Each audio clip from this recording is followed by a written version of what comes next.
నువ్వు పుట్టింది ఎక్కడ, నువ్వు చదువుకుంది ఎక్కడ, వాడు ఎంబడ పడ్డది ఎక్కడ నువ్వు? ఈ 2 రాష్ట్రాలకు రానని చెప్తుందేమో. సో, అసలు కాంబినేషన్ చూడు ఎంత బావుందో. ఆ!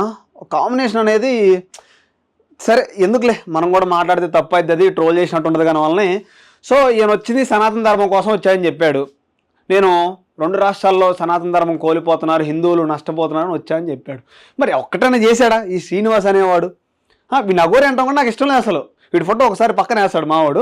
చూడండి ఒకసారి ఫోటో తర్వాత, అది పాత ఫోటో ఎప్పుడు మనోడు బాలీలో ఉన్నప్పుడు మంచి మొగతనంగా ఉన్నప్పుడు ఒక వీడియో ఉంటుందన్నమాట.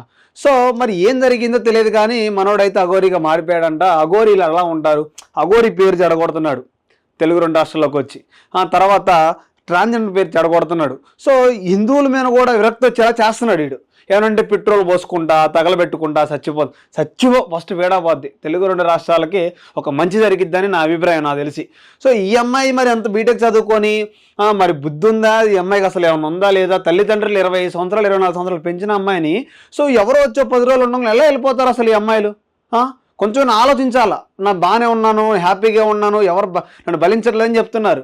సో ఇలాంటి చూసినప్పుడే కొంచెం మనుషులకి ఏంటి దేవుడి మీద నమ్మకాలు కానీ ఒక సనాతనమైన ధర్మం మీద నమ్మకాలు పోతూ ఉంటాయి. సో ఈ 2 రాష్ట్రాల నుంచి వీళ్ళిద్దరు వెళ్ళిపోవడం బెటర్, లేదా చచ్చిపోవడం అనే బెటర్ నాకు తెలిసి.